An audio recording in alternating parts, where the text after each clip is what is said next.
Hello my dear class. आज जो accounting equations का हम टॉपिक करने जा रहे हैं क्लास में, ये बहुत ही इंटरेस्टिंग टॉपिक है। You will love it. इसके असाइनमेंट भी जो है वो काफ़ी अच्छी बनी है, तो ध्यान से करिएगा। टॉपिक समझने के लिए गेट रेडी।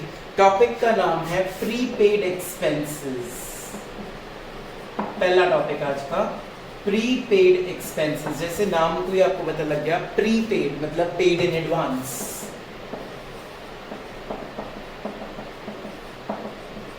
अब जो चीज आपने एडवांस में पे कर दी होती है, the expense which you have paid in advance, आपको आगे चल के वो पे करने की जरूरत नहीं पड़ेगी। Common sense. अगर आपने अगले मंथ की सैलरी भी अपने एम्प्लॉयज को अभी दे दी ड्यू टू कोविड-19, तो आपको अगले मंथ की सैलरी उस टाइम तो नहीं पे करनी पड़ेगी ना। आपने अभी दे दी अपनी तरफ से सैलरी, तो अब आपने चीज पे कर दी, आगे चल के आपको पे करने की जरूरत नहीं है। हालांकि एम्प्लॉयज जो हैं वो अभी काम करेंगे नेक्स्ट मंथ भी। देखो example, salaries for the month of June paid in May. हमने जून की सैलरीज मई में ही निपटा दी, तो कैश तो चला गया। कैश में से क्या कर देंगे? माइनस। दूसरा इफेक्ट तुम लोगों को लगेगा कैपिटल से माइनस। नो, यही तो यहां पे ट्विस्ट है इसका।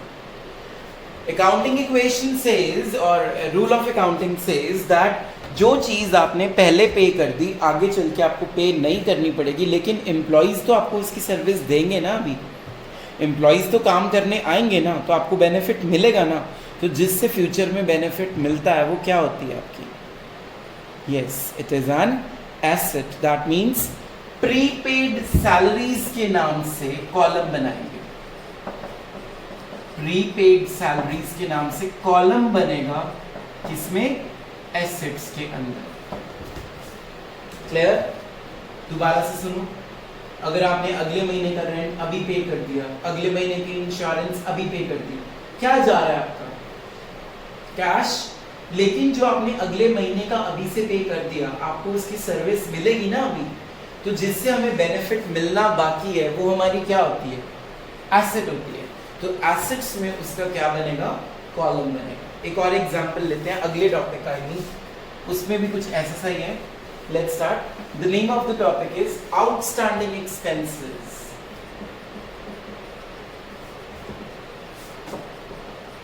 Now what is outstanding expenses? Outstanding expenses means expenses due but not yet paid.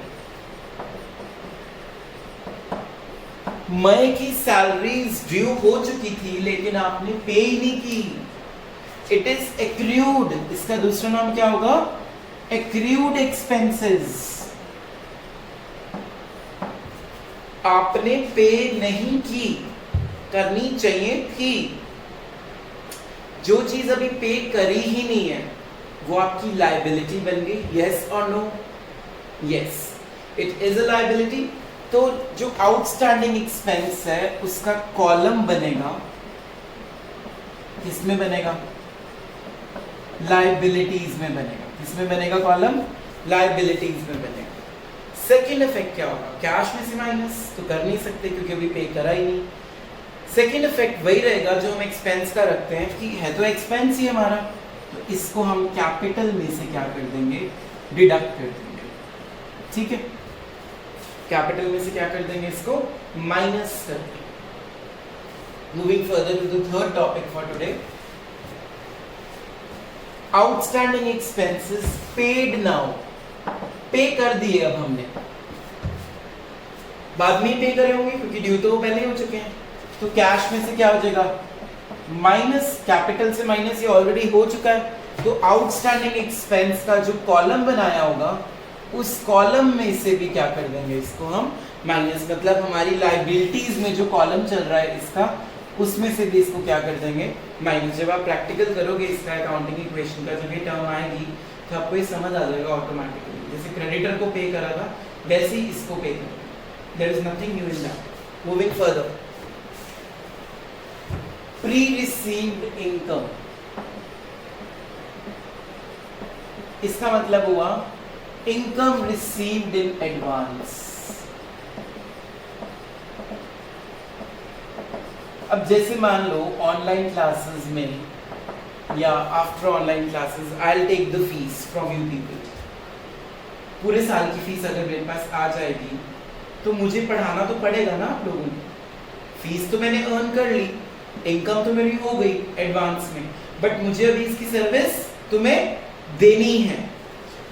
तो एक इफेक्ट तो ये हुआ कि कैश आ गया, कैश में ऐड हो गया, क्योंकि मैंने इसकी सर्विस अभी तुम्हें प्रोवाइड करनी है, मैंने तुम्हें टीच करना है, तो मेरे लिए वो क्या बन गया, एक तरह से मेरे ऊपर लायबिलिटी कि मैंने आपको पढ़ाना है। फीस तो मैंने अर्न कर ली, that is okay, but I have to teach you also, so it will become my liability. जैसे प्रीपेड एक्सपेंस हमारी एसेट है, तो प्रीपेड इनकम हमारी क्या बन जाएगी, लायबिलिटी। इजी।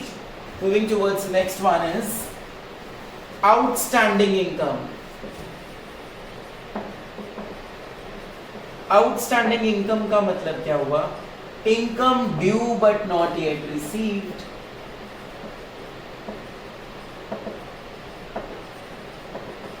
मुझे पैसे मिलने हैं लेकिन अभी मिले नहीं, not yet received. I have to get money from you but अभी मिली नहीं है, तो अगर पैसे मिले ही नहीं है तो कैश में ऐड नहीं कर सकते।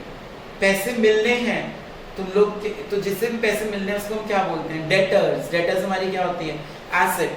तो आउटस्टैंडिंग इनकम भी हमारी एसेट हुई। आउटस्टैंडिंग इनकम हमारी क्या हुई, एसेट। इसका एसेट्स के अंदर क्या बनेगा, कॉलम बनेगा। तो एसेट्स के अंदर जो कॉलम बन गया। अब दूसरा इफेक्ट क्या होगा इसका, इनकम है तो इनकम का दूसरा इफेक्ट क्या होता है, हमारी कैपिटल में क्या हो जाएगा, ऐड हो जाएगा। सिंपल, प्रॉफिट हो गया ना हमें, लेकिन अभी रियलाइज होना है कैश में, तो हम कैश में ऐड नहीं कर सकते। अगर आउटस्टैंडिंग इनकम रिसीव हो जाती है, suppose outstanding income received now, तो जैसे डेटर्स ने पैसे दे दिए, डेटर्स में से माइनस कैश में ऐड, तो यहाँ पे भी वही कैश में ऐड करके आउटस्टैंडिंग इनकम के कॉलम में से क्या कर दोगे, इसको माइनस। तो that's all for the accounting equations. अब इसके साथ की assignment I am going to send you very soon. Hopefully you liked the video, enjoyed the video and understood your concept of prepaid expenses, outstanding expenses, pre-received incomes and outstanding incomes. Thank you for your kind patience.